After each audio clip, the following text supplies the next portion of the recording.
Okay, so this class I gave to about 25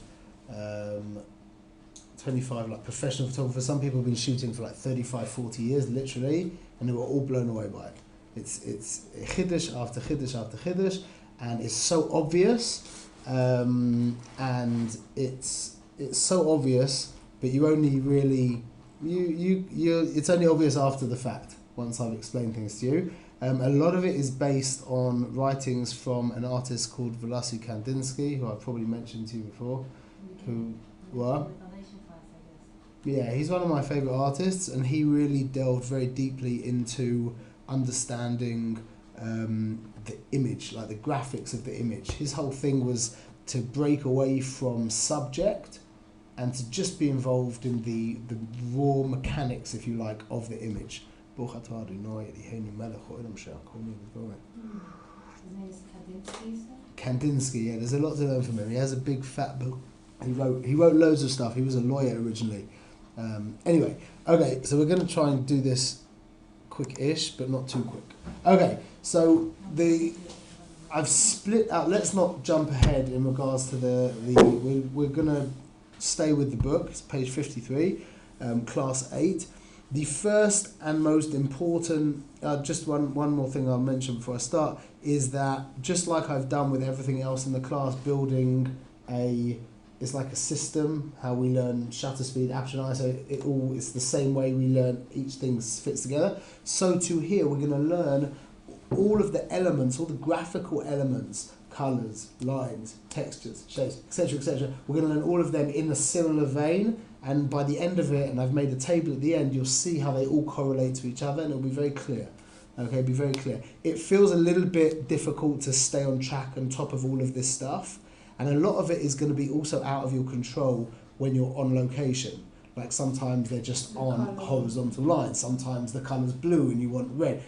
Okay, so, but the point is, whether you're able to affect things or not, it doesn't matter. This is the reality. If you have red in the picture, it does this. If you have blue in the picture, it does that. Okay? Whether or not you can change it, that's... Then you can part also the subject according to what you have, because you can what? Like for posing. Like can what? The subject? Posing, yeah. Posing, yeah. Yeah, you can, that's how you know what to do with the subject also? This is the, yeah, this class is the introduction to posing. Because posing is based very much on the foundations of this class. This class is an art class. This class has got nothing to do with photography. This class has got to do with the concept of the image, okay? And everything else, sculpture, etc. Okay, so the first thing that probably if we were to ask 100 people what's the most important element of a picture, I would imagine a lot of them would say colour, okay? The colour is the thing that jumps out the most. So we have 3 primary colours. What are the 3 primary colours? Blue, yellow, and red. Red. Yeah, no, it's not. Red, yellow, and blue. Don't get involved in that. Yeah. But red, yellow, and blue are the 3 primary colours for all intents and purposes. Now, red poses a more intense, dynamic, energised, but it brings out a stronger energy, a stronger, dynamic, intense energy. And blue is much more relaxed, easy. I've written easy, tranquil, stable, trustworthy. Yellow, pardon me, is somewhere in between, but generally it's looked upon as cheery and light, neutral. We're going to be creating 3 covim, okay? You can call it the right cov, the left cov, and the middle cov. Cov, line, column, whatever. The left, the right, and the middle, okay? We're going to have, along everything, we're going to have a element that creates an intensity, and an element that creates a more passive feeling. Okay, that is how we're going to break down all of the elements. Okay, so the first, when we're talking about colour, we have the most intense of colours is red, and the most passive and relaxed of colours is blue. Okay, and now yellow, there's always going to be a middle line as well that's a little more blurry, and don't forget you can have like a reddy blue. And you can have a bluey red. There's also, again, we're going to be talking on a very kind of definite way, but you have to remember that things aren't so definite in real life, and there's going to be lots of grey areas. We're going to be talking very black and white. Okay, but remember, the world doesn't work black and white. Okay, so Ty, hit the light a second. Okay, so now let's just get into it. Right now we're putting on our colour goggles. Okay, we're looking only at colour. 1 second, sorry.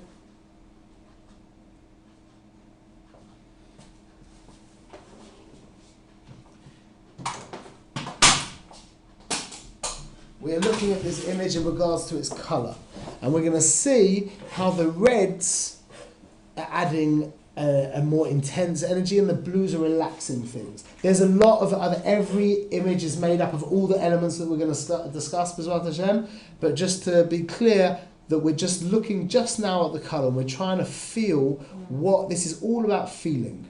This is the woman class, because everything until now has been very concrete and this is how it goes, and if you change the aperture by this then the shutter like this is now, you just have to feel it. Okay, so we're not going to be able to grade things, discuss things, gives numbers, measurements, but we just have to feel it. Okay, so I just want you to look at the colours, look at that burst of green in the back and just think, what does that do for the image? Just think about what would this image look like if it was much darker, more a heavy red or a brighter blue. Yeah, what does this amber, this bright amber do? This bright blue, what does that do? All of the colours over here, these spots of pink over here. What would happen if this was, say, bright yellow instead of blue and magenta? So too here. Imagine if this was a bright yellow, what a different image. If this was blue, how different would this be? We're starting to now get conscious, just colour-wise. I just wanted to start getting conscious. We spoke about this in the beginning when we were talking about the rule of thirds. What do we put on the other side? And I mentioned it to you. Everything makes a difference. Everything in the image makes a difference. You only have so much space, and in that amount of space, every single thing there will either make things more intense or more passive, or other things as well. But those are generally the two kivunim that we go in. We'll refer back to this image a few times, but look at the heavy ambers in here and how intense a feeling that creates. How more relaxed that feels. This is obviously the key to blue and red is going to help you understand in regards to what props to buy when you're. This class is also a big limud in what props to go and buy when you want to go out and start a studio, if you do. Okay, this blob of red in the back here, what does this do for the image? The fact that this is purple instead of a different colour, what does that do for the image? Colour casts. The red in the background here, the blue of this lady's dress. This yellow, if this yellow was a different colour, what would happen? If this wasn't a warm red, a warm pink, what would happen? What would it feel like if it was blue? Okay? So in short, red is dynamic and blue is much more passive, as you can see. Okay? This blob of red over here makes a difference. But when you're taking like pictures in a wedding, you really have time to think of like, oh, that's where that. You just said. Just like I said, I'm thinking of all of this stuff. Believe me, I'm thinking of everything. Your brain is so out of control. You know what we use our brain? It's a joke. It's a joke. You can push your brain so. I know it from this, just this. Rahmanas, but you can push your brain to. You can't imagine the kinds of things your brain can do. No, but this picture of the husband with the red behind. No, so I said. I did say to you a lot of times you're not going to be able to do anything, but you do have to be aware of these things. And if that blob in the back, in that situation, it might be you're not paying attention. But I'm just trying to show you as a point to bring forth that somebody standing in the back with a different colour shirt does something to the image. That's the point. Look at this. This blue, this lovely kind of baby blue, goes with a baby. That kind of passive, happy kind of light feeling. You can't put a red background to a baby, you know what I mean? It's just depends on what. Okay. You understand how a different feel this would be if this was red as opposed to blue. Okay, let's go. Let's move on. Now, before we turn the page, the next thing we're going to be looking at is shapes. Okay, what are the three primary shapes? Square, circle, triangle. Now, let's try and link them up with red and blue. Red is with triangle, I guess. Go on. Blue with the circle. Excellent. The Square is in the middle. So we're going to create this curve. So a triangle. Triangles, sorry. Triangle is like very dynamic. Triangles are more dynamic. Circles are more relaxed and passive and easy. So this is now we're building this table. I've written the table out for you, so don't worry about it. It's all there in the back. Now we have on the left side we have red, and on the right side we have blue. Now we have on the left side we have triangle underneath red, and we have circle underneath blue. Okay. So now when we look at these shapes, the shapes that are embodied in these images create an intensity or a more relaxed passive feel. Okay, these triangles here add to the red as well that's going on all these warm colours, but these triangles also add. Okay. The fact that but this is really a big key to the posing, is if you want to make somebody look more dynamic, you'll pose them in more of a triangular pose. If you want them to look more easygoing and relaxed, you'll pose them in a circular pose. Okay. The pictures that I put up for homework was I wanted to ask you about shapes, because I had some girls the way they were standing with their hands. I saw them. They were good pictures. Well, if we can get to them, we'll keep going quickly because you guys. There's only two of you as well, so it's quite. If you saw it and you said that's okay, then it's enough. You don't have to. Well, let's say that. Okay. So all these shapes. The question: do we put his hand over here or over here? That impacts the emotional impact. Not forget just the ease of how your eye goes right. That's for sure. But you're also creating. You're either adding impact or you're taking away impact. You're creating a more passive feel or you're creating a more dynamic feel. It's all in your hands. Second. Like this, how are we going to have the colour pose for this kind of very dramatic image? Let's create a really strong triangle. Okay? Again, so a lot of times this is out of your control, but a lot of times it's in your control. It's something to be conscious of. Okay, now, after we finish with shapes, the next level, the next part of our puzzle is lines. So we also have three primary lines. What are the three primary lines? And diagonal. Okay? Vertical, horizontal, and diagonal. Which one goes with what? Horizontal, blue probably. Yeah. And circular, for sure. Diagonal is like a triangle and red. No, so vertical. Vertical. Diagonal lines. The truth is, diagonal lines are they're a whole world in themselves, and we can't get into diagonal. Sorry. I would think it's more dynamic than a diagonal. Yeah. So diagonal lines can actually be, but the diagonal lines. The whole thing about diagonal lines is where they are on the canvas. If they're touching an edge, I'm not going to get into it. There's a lot to talk about. We don't need to go so deep into it. But basically how it works is that a vertical line, just like when somebody's standing straight, standing erect and tall, that's a more dynamic, energized feeling. Whereas a horizontal line is a much more passive, relaxed, when like someone's sleeping, someone lying down, someone dead.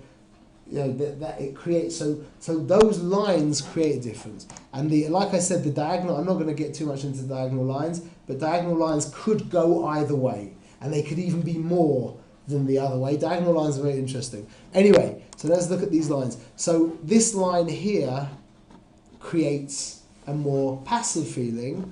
This line here, whether you're conscious of it or not, is creating inside you, maybe very, very slightly, but it's creating a tension. Also, this line down here is also creating a tension, a dynamic tension. These lines here are creating a dynamic tension.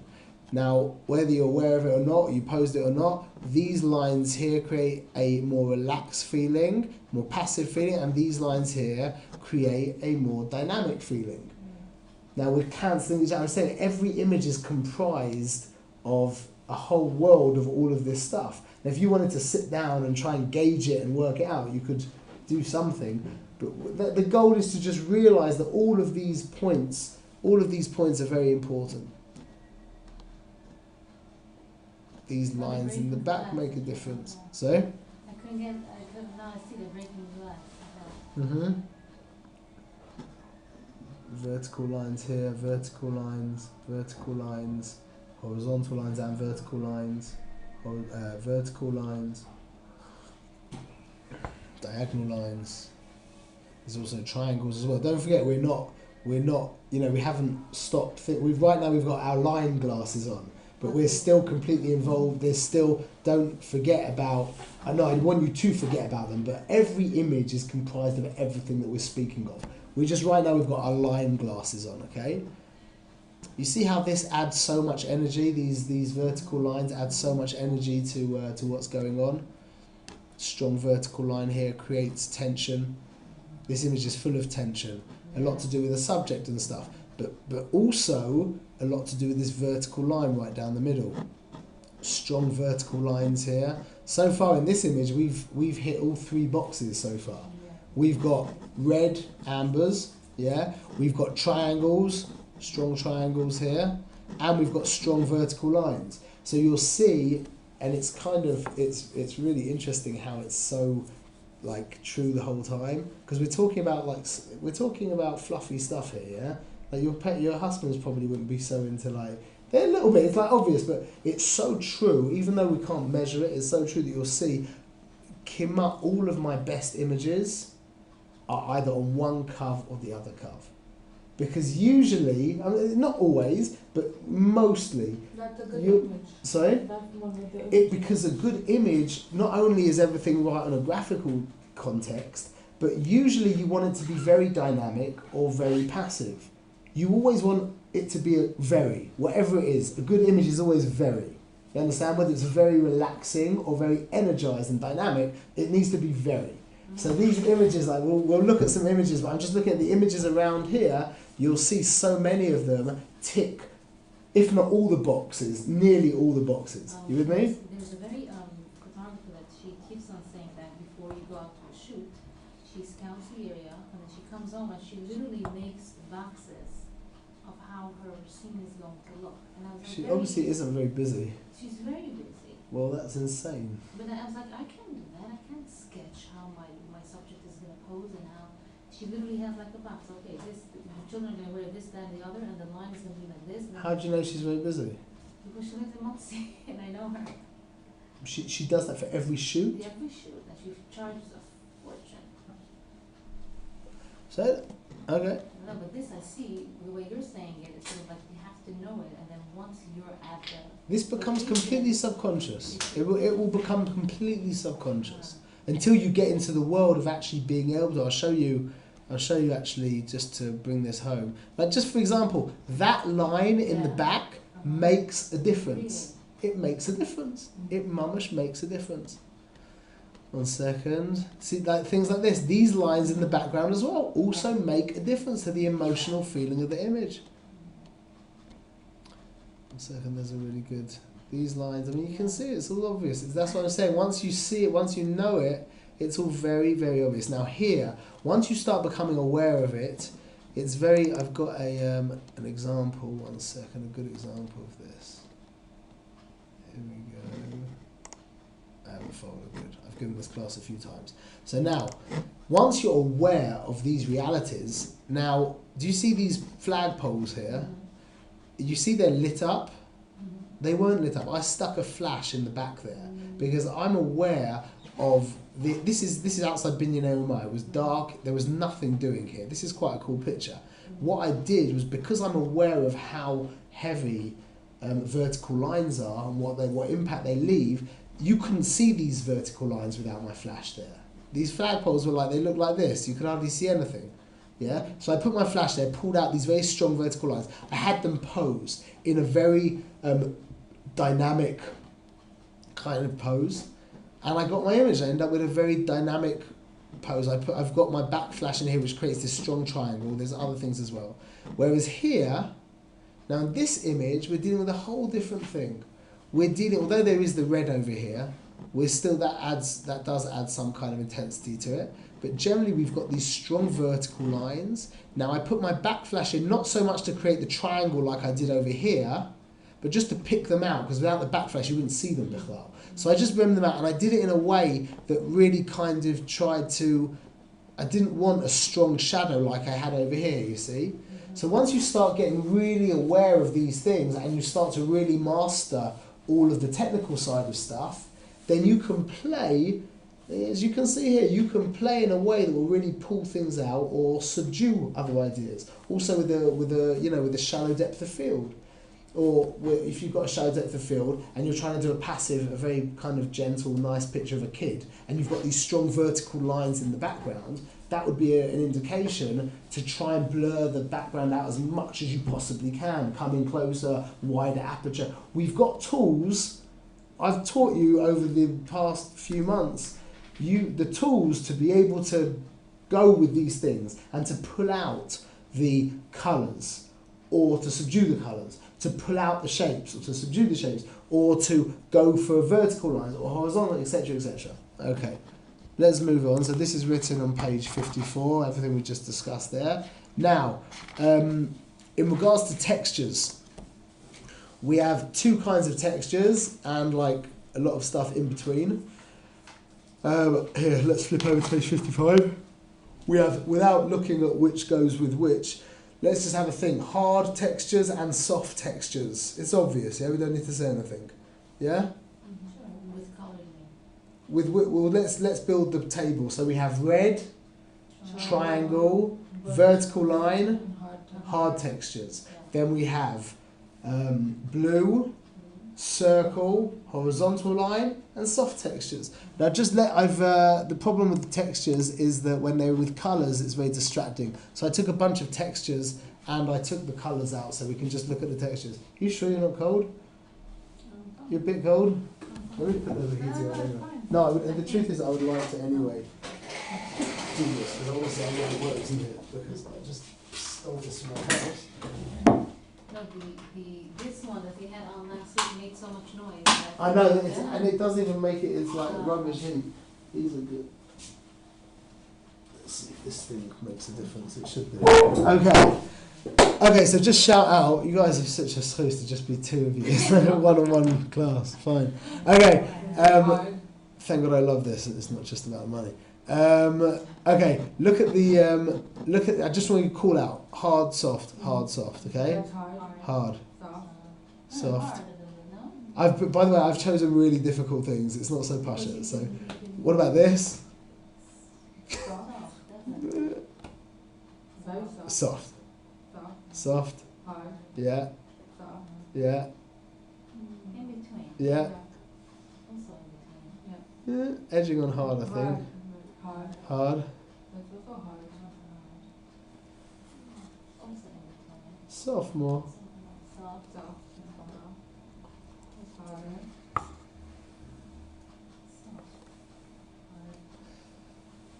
Just all these. Just the point is textures. There's so much. I mean, what's our primary way of creating a soft texture? Our primary tool. The depth of field. Depth of field.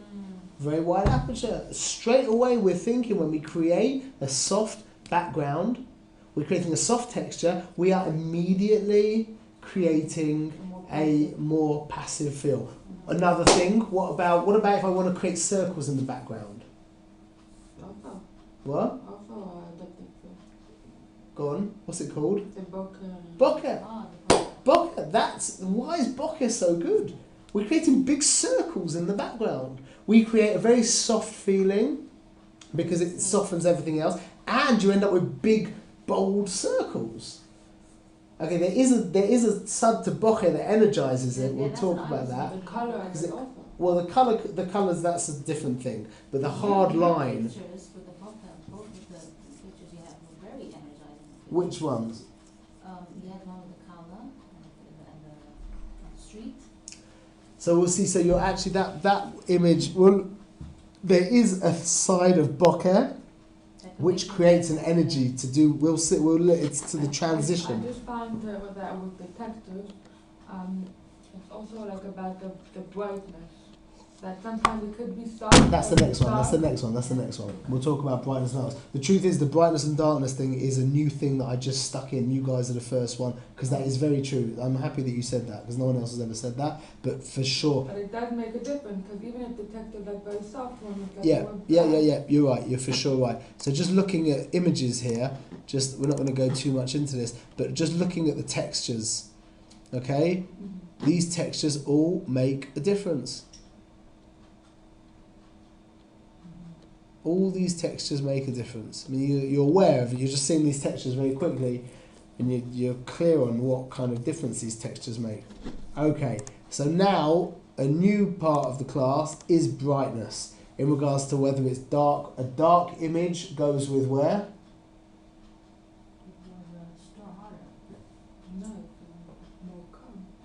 Dark would be calm. So the way I see it is that dark... No, it would depend on the colour. Not really. I think dark generally creates a more intense feel, and light creates a more passive feel. So I went through my folder of recent images, and I just pulled out the dark ones and the light ones, and I think you'll see that it is for sure. Again, none of these things operate in themselves. There's no such thing as a dark picture that doesn't have a colour or tones or shapes or lines, etc., etc. So everything is everything you have to pay attention to. But these images are primarily dark, which adds an energy to them. Also because the subject like pops out of the dark. That's also another thing we'll talk about as well. Yeah, do you see bokeh here? Yeah, so the bokeh, the thing about the bokeh, we'll get to bokeh in a minute, because circles do create a more passive feeling, but there is a kind of energy. Don't forget, again, it's a balance between all of these different things. You'd have to make a cheshbon in this image. Red. Yeah, so there's red and there's ambers and all that stuff. There's also strong vertical lines. There's a horizontal line along here. There's the red on his face. He's created as a triangle, okay? But we've got circles. We've got there's so much going on. Sorry. It's a very relaxing image, even though there's a lot of elements that are. I don't see it as such a relaxing image. I see it as it should be a relaxing image, because it's got. I mean, this is. If I really wanted to run with, because I feel that the colour overrides. There's also a level. I've done it in order. I've tried to do it in order that colour does really override, and the thing that overrides everything in regards to the feeling of an image is what? The subject. Biduk, subject. You can have the most intense red, vertical, triangular, contrasty, high dynamic range image with a little girl going like this and a big smile. Yeah, it won't work. The image won't work. It just won't feel right, because subject reigns supreme. We've said this over and over and over and over again. Subject reigns supreme. If you're in like the old city at the end of the night, you'll see that most of my images with the chasna and kala are very romantic, kind of dramatic images. There's very few big smiley happy pictures. I try and take a couple, but generally we're dealing with dark ambers and reds, strong triangles, strong contrast, etc., etc. So I'm posing my subjects in a very dramatic and in a very dramatic kind of way. Okay, let's keep going. So what are we looking at right now? We're looking at dark images, generally dark. Okay.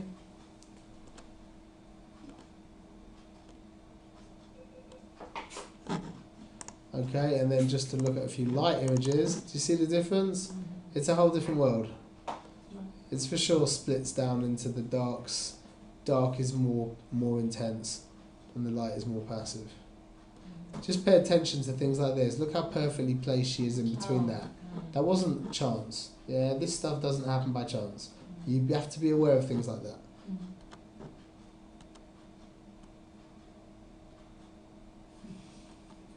Okay, good. Next, tonal range. Without looking at which one means which, let's have a think. You know what tonal range means? Go on, Tali, just explain tonal range. I don't know how to explain it. Like, how different is the darkest and the lightest tone? Very good. It means tonal range means an image with a high tonal range means it goes from black to white. How much blacker does it get than black? Can you get any blacker than black? No. So black to white is the ultimate high dynamic range. Whereas a shallow dynamic range or a low dynamic range would be from like a grey, you know, a light grey to a darker grey. Okay, now which one would tie in with what? More dynamic is the dark. High tonal range. For sure. Triangle, Push it. Very obvious, very obvious. Okay, so let's have a look at tonal range. Okay, high tonal range, dramatic. High tonal range, dramatic. Low tonal range, it would be nice if that was dramatic, but it's not. That's not such a great picture. High tonal range, HDR. That would be better if it was a stronger. That picture's kind of neither here nor there. High, low, high, high, high, high, low. Much more passive. Okay, that picture was taken a long time ago. If she was just looking up with her eyes into the camera, that would be lovely. But just look how low the levels are low. High, there the levels are low, which isn't correct. That's not a good image. Yeah, so low. This is a more high tonal range. It's also a high tonal range. Very high tonal range. The energy, you see the energy it's created when you have blacks and whites in the same image. A much more low tonal range. Look at the difference, the same guy. Look at the difference in the feeling of this image. What do you feel about this image? This is Photoshop, I guess, right? Because you got the whole thing around. Just, I mean, it was made black and white and I just kept that in colour. You could make the whole thing in black and white if you want. Oh, okay. This is hard, definitely. Sorry? You wanted to ask what is hardest off? I really like this image. Yeah. This is a very kind of, you don't know what's going on with this image. There's a lot of, these vertical lines make a difference. This hard texture makes a difference. Yeah. But this very soft kind of, this soft texture in the background with the circle here, this intense red, a relaxed pose, a circular kind of pose. This is I was trying to create, I don't think I was so conscious of it as like what I'm saying now, but the image comes out as like, it's passive and relaxed at the same time. It's like me, like a relaxed, intense guy. Okay. Very soft, very low tonal range. Also very low tonal range, gives a very soft, relaxed, passive feeling.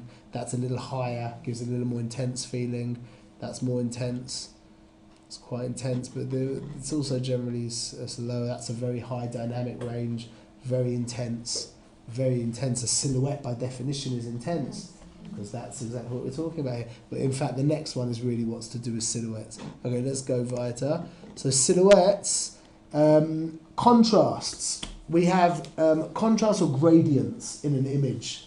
Okay, it's obvious. We have a hard gradient would mean it goes from black to white. Like we learned about hard light.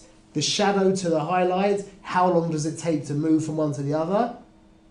Chick-chack with hard light. It goes from immediately, you have a hard line, it goes immediately from light to dark or dark to light. That's called a hard gradient. A soft gradient means there's a transition from dark to light. Okay? So obviously a hard gradient is more dynamic and a soft gradient is more passive. Now this class is going to help you decide what light modifiers you want to use. You realise this class is the basis for everything. For everything. This is why it's right at the end of this class. We're learning what props to buy. We're learning where to go. We're learning what light modifiers to use. We're learning what settings on the camera to use. This is you understand what I'm saying? Okay, so let's look at this, contrasts. So let's just have a think of these, the hard light, soft light really is what we're going to be looking at. Hard light, much softer light, much more relaxed, much easier going. Am I going to now pose her in a more, with a bluey background or a reddy background? What am I, what am I going for? Just remember, don't be parav. Don't be parav. You go all the way. Go all the way. There's never a time. There are, like I showed you that image of the guy with the guitar. Yeah. There are in between times, but generally, Generally, you want to try and tick as many of one. You either want your image mummish dynamic or mummish relaxed and easygoing. Be conscious of how many boxes to tick. Again, it's like everything. At the beginning, it's overwhelming and you can't imagine thinking about it. But as you're more aware of it and you get more into it and you discuss these things more, you'll get clearer of exactly how and then it will become mummish, like completely second nature to you. Most people don't know about anything that we're talking about here. This is serious art here. This is an art class. And also, this would be an art class that would be spread over a few months that I'm giving in an hour and a half as well. Okay, so we're now talking about soft, we're talking about solid. So this is quite interesting because we've got a very hard transition here, but then we have a very soft transition here. Okay, and we have the red here with the triangle. This has got a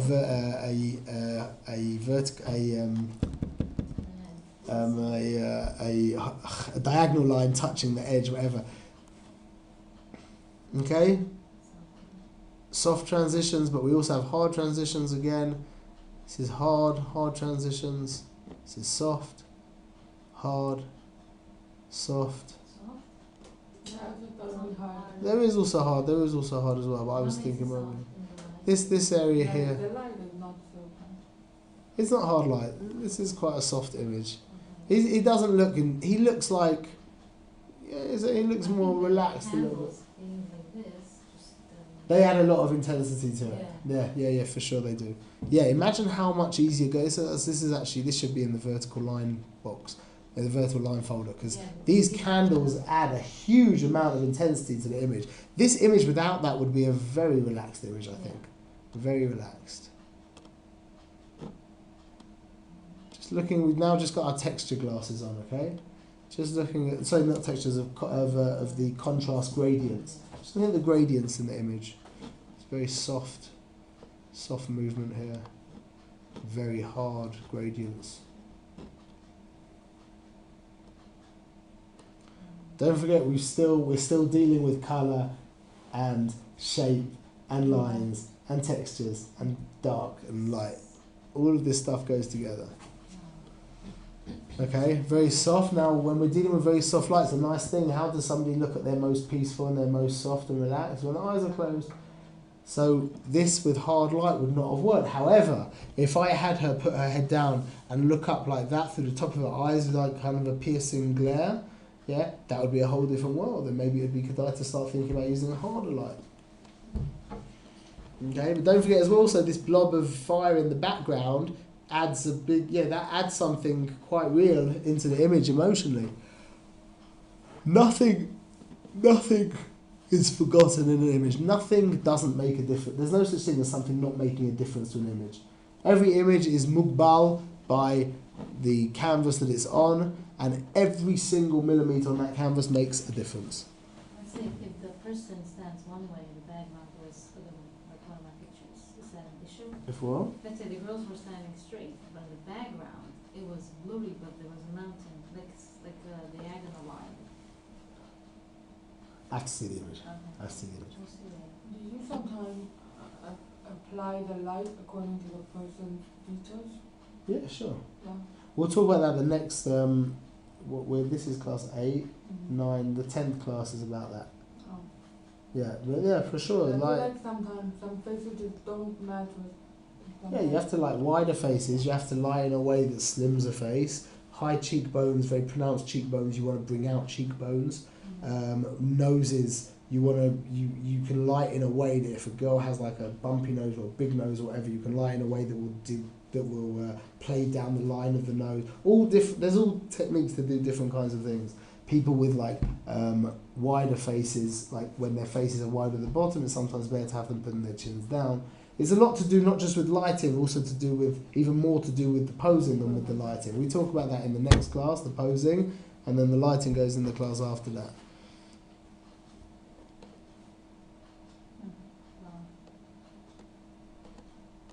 So by definition, this is what we're talking about.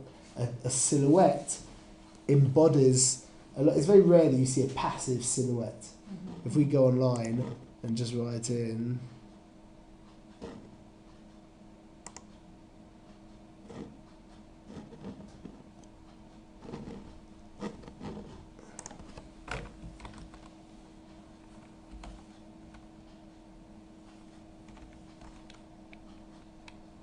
completely wrongly spelt, but it doesn't matter. 1 second.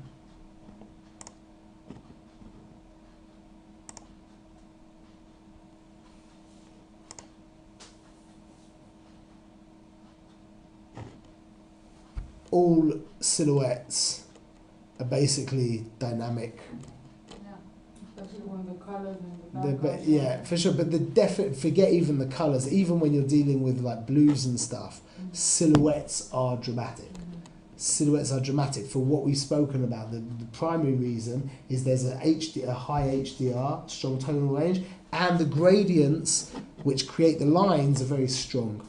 So all of it becomes very, even an image like this, which is meant to be very peaceful, ends up with a real strong drama to it because it's a silhouette. Kitsu. Okay, let's keep going. Shnia. Okay. Fine. Next. Oh no. So we've covered it. Amazing. 1 second. Oh, let me one second, just to get back on it. So in this image here, I'm trying now. This is an image of it was intense. It was a kumsitz which was with some energy, and I wanted to light it in a way that was really going to pull that out. So I put in the corner over here a regular speed light, like a 580 Canon speed light, with a snoot, which creates a hard and directed light. Remember what a snoot is? Yeah. It's like a long tube, basically, creating a hard and direct light. Now I've got this light here that I was using a lot, creating this very hard kind of light and this very strong gradient, which was allowing me to create these very dynamic and dramatic images. Okay, so now I want to show you, this is, I'm just going to, let's get out of this. I put all of this together, and once I put this together, I was very aware of everything. Now, my house is very intense, yeah? I have 6 crazy little kids, and they're all really, you met my kids, yeah? They're like, oh, you didn't meet them? Whatever. Yeah, they're very loud and they're very laboured, Baruch Hashem. So I wanted to do something in my house for the wall artwork on the wall that would bring down all the energy levels. So I adhered to it. Look at this picture that I ended up pulling out of the internet. I printed this massive, and the truth is I actually wrote in white letters Elena Shaber just to make it worth putting on my wall. But look at this image. Let's just discuss this image very quickly. Okay, colours. Very peaceful and passive. Okay, shapes. Also very passive. There aren't really any shapes, really. No, it's more lines. Yeah. Okay, lines. Horizontal. Yeah. Let's just go 1 second. Lines, horizontal. Texture. Soft textures. Bright or dark? Is this a bright image or a dark image? A bright image, for sure. Tonal range? Very low. Very low tonal range. Contrasts and gradients? All soft gradients. Except for this one line here, without the textures are anyway soft, and we've got all the generally soft gradients. So this image is an incredibly relaxing image. Now when you show to somebody that image, there's not one person who say, yeah, I don't find that image relaxing. If you were to ask them, why do you find that image relaxing? They might, they say, well, it's the sea, it's nice, it's like a nice colour. Yeah, but it's all of these points put together that make this an ultimately relaxing image. And I got this as a massive canvas on my wall. That's my next question. Yeah, for sure. I mean, look, my kids are still crazy, but it imbues the house with a little bit of relaxation. Now, in regards to just lighting a subject, now these pictures were taken quite a long time ago. My photography has improved quite a lot since then. But just to talk about this is Rabbi Katz. He wanted to give over a very kind of dramatic, kind of mystical feel. But the idea was to be kind of dramatic. So I lit him in a way that allows. This is now the key. This is the question what we were asking when we learned about the lighting ratios. Okay, so now this is going to answer up. When do we go with a very high ratio? When do we go with a low ratio? Okay, this is a bit more passive. A little less of a, little less. But this is also something about what you said about creating the dynamic. This is a vertical picture. So this is also a very important point. Yeah. These lines here, Overpower these lines, that is a real, thank you for mentioning that. This is also one of the key ingredients into there's other things that are even more important than this, but in regards to whether you take a portrait or a landscape image. Landscape images, so that was also a very important part of the of this image here, is that it's an ultimate landscape image. It's a panoramic. It's a panorama. So that also goes into the chill. Is it going to be a portrait or is it going to be a landscape in its orientation? Okay, that makes a difference. That does make a difference. 1 second. I'll go here. Here. Now, in regards to posing these people here, I wanted to give him, this is Rabbi Chaimowitz, I wanted to give him a authoritative feel, but at the same time keep him, he should be approachable. He's like he was like posing as like a psychologist kind of thing, like somebody who can help you out. So I wanted him to make it feel like he's very easygoing and easy to speak to. That was more done by, I told him to think of something one of his 2-year-old kids did, when they were young. And I definitely feel that when I look at this picture that it's more like the what? I feel it. What? That it's that this person is approachable. It's approachable, but at the same time it's authoritative. Yeah. It's authoritative. I've posed him in a way that creates a strong triangle, and I've lit him in a way as well that pulls out the triangle and that pulls out a line over here that creates also a square here. That all of it comes together to create. Again, we're in the middle of both worlds over here. Now, this is. He was a teacher. He was your teacher? Yeah? He was like my father. Yeah. I was a Ben Bias by him for a few years. He's my Rosh Hashiva. Okay, now look at this image. I didn't take this picture. This is a nice picture. This is taken by a guy called Joe McNally, who's a really good photographer who's worth looking at. Now, what do we think about this guy? Very strong. That is very intense, no? He has a lot of personality. Personality is approachable, nice, happy. Let's look at the difference here. Look at this. This is Modik. Wow. Look at the difference of his eyes. This is the same, but I just photoshopped this. But doesn't he now look sinister and evil? Yeah. And over here, he looks, I would trust him with my kids in this picture. In this picture, I wouldn't let him near my kids. Yeah. Modik, no? This is circles and blue, and this is horizontal lines and reds. Wow. What a difference that makes. This is really the finale of the class, to see what a powerful difference all of this stuff really makes. Evil, wouldn't go near him, and, he could make toys for my kids any day of the week. I have heard the composition over here is fun, Yeah, The direction of the subject and the space, the empty space. No, well, not really. The eyes are. It's a very dynamic. It's a very good composed. It's the image is meant to have an intensity and an energy which is created by this strong direction this way. But his eyes hold you. His eyes hold you, and these strong circles in the background actually pulls you over. So the energy is going this way, but it's like a kind of, if his body was turned this way, you would just be going like whoop, whoop. Whereas here it's like more like and back around. You understand? So it's still for sure. This is a very intelligent, this is a very good composition. He's created the tension by giving you a direction to the left, and then the eyes are holding you towards the right, and the tension of these circles pull you along. Also, the light of his thing pulls you along over to here, and the image gets bound together, and you do not bang into the edge of the frame over here. You with me? Okay. Just to show you, this is a guy called This is a photographer called Jim Garner, who's also a very good photographer.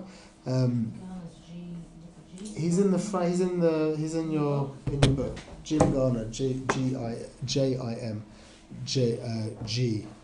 Yeah. So he's a master of these kinds of images. He takes these pictures, these panoramic images, where there's a huge amount of empty space.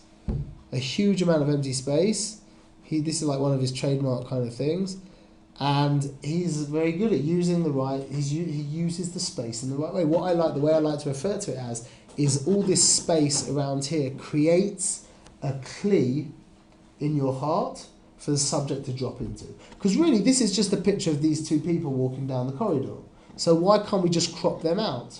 Because the point is that all of this red and vertical lines here are creating an emotion within you, which then we drop the subject in. It's like that emotion becomes the cushion on which we hold the subject. The background is creating the emotion to what the subject makes the difference. So look over here, look at this. This is incredibly intense. Imagine if this was blue circles. A whole different world. Over here we've got a much more relaxed colour. There is an intensity because of the reds, but we've also got blues, and we've also got like soft textures. We've got horizontal lines. Okay, here this picture doesn't work so well, but we've got an intensity being created by these vertical lines. It's also dark, yeah. It's also, there's not the tension. Look at the difference. Your eye just goes across. It's also not as panoramic as the other ones. Yeah, this is nice. But I would actually probably prefer this if they were facing the other way around, because you might as well just go all the way with the easiness here, because this is just so easy and happy, and she's like a lovely girl with a nice smile, and but that I would rather them facing the other way, I think. But again, this is all adding to this really nice, relaxed, easy feeling. Okay, so to here. Okay, so now, once we understand all this, now we can have a little grasp. This guy was a genius. He was a really clever guy. But now we can have a little understanding of what was going through because a lot of people would look at these images and think, my kid could do something like that. But now we can have a little grasp of what's going through this man's mind when we look at these images. This man was processing things like, obviously, colour and shape and lines, but he was also asking things about what does a checkerboard do? What does a wiggly line do? Look at this, these wiggly lines, what are they doing? What about a checkerboard with circular lines? Black circles next to different coloured circles, and he was testing everything. It was like a chef. When you make, I don't know how talented in the kitchen you guys are, but when you watch like a master chef, they're like, you see them and they're like, and you'll taste it and then you're like, wow, amazing. What? My sister's a very good chef. Yeah. And she smells the pot and she tells you what's missing. And she can know you? This is what he did on a visual graphical level. This is what he was doing. He spent his whole life, the latter part of his life, discussing internally. This is one of his most famous pieces. And the balance, he was also gauging balance. Like when you look at this image, I've shown you this image before. When you look at this image, is this image balanced? Very not. What? I read all his pictures are very What? I feel like there's too much to deal with. Too much to deal with, fine, that's very true. The truth is that this image here is a balanced image. It doesn't fall either way, and that is amazing when you put into the fact that you've got this big black blob with the purple over here. He's balanced this with lines over here. He created an energy in such a way using these strong hard lines in the checkerboard with different things. He was like, if you feel it like this, he was like taking like testing it exactly to end up with an image that is so asymmetrical. You know what asymmetrical means? The opposite of symmetrical. It's completely unsymmetrical. To balance an image that is completely unsymmetrical takes a lot of thinking testing. That's what he did over and over and over and over and over again. What does this show me as a photographer to know? Like, what is this? How do we incorporate this in my image? That What, this stuff? everything we I'm just very obvious. Yeah. No, I mean to say like that we can balance an image. So well, no, I'm going a little step. It is important to deal with balancing images. The images should really always be balanced, unless you're trying to do something different. But the point is that different things hold different tensions. We're now discussing that a triangle can be more But that's why I understand energizing. It has more than a triangle. It has so much more. Well, this is already this is taking this class. Don't forget, this is just 1.5 hours of discussion. This guy spent thousands and thousands of hours thinking about this, so he's gone to a whole different level. But he was discussing all of these questions that we've been talking about. What does this? What do you walk away feeling that this is a dynamic image or a relaxed image? Look, we've got a strong circle here. We've got a strong triangle here. We have. I could mummish write pages and pages and pages. Not that I would, but I could write pages and pages and pages on this image. It's an incredibly involved, complex image that ends up balanced. Look at this with this crazy strong diagonal line right down the middle. You can't do such a thing. But he's balanced it with a circle that's black with all this stuff, with whatever shape that is, with something else going on in the middle. But he's balanced it. He sat there and tested it and balanced it. All of these things come together. The point is that the most of what we've just discussed here was chidushim from this man. So I just wanted to show you where he went to such a level. This is what he wrote. Must we now then renounce the object altogether, throw it to the winds, and instead lay bare the purely abstract? What that means is, I don't care about the subject. Until Kandinsky in the early 1900s, most of the artists were involved in subject. They were very good, but they were involved in subject. It's a person, it's a still life of fruit, it's a this, it's a that. He was the man who invented the concept of art for the sake of art. And from him exploded everything, cubism and all kinds of expressionism, impressionism, all kinds of stuff where they broke away, not impressionism, but where they broke away from expressionism, futurism, where they broke away from the concept of the image, the concept of subject. So now, as a photographer, as a commercial photographer, can you hit the light?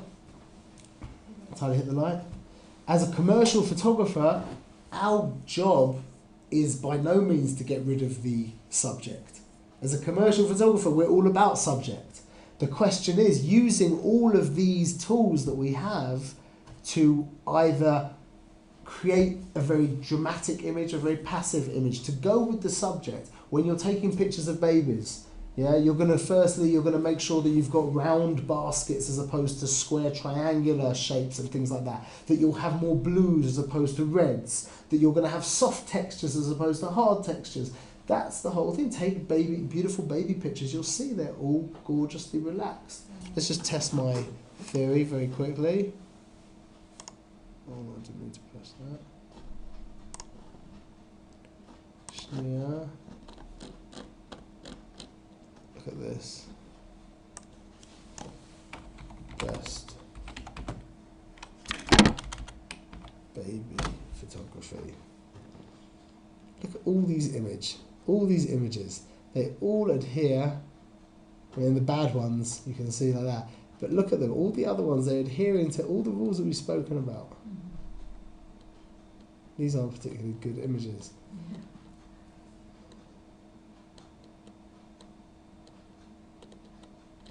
Okay. Beseda. Square.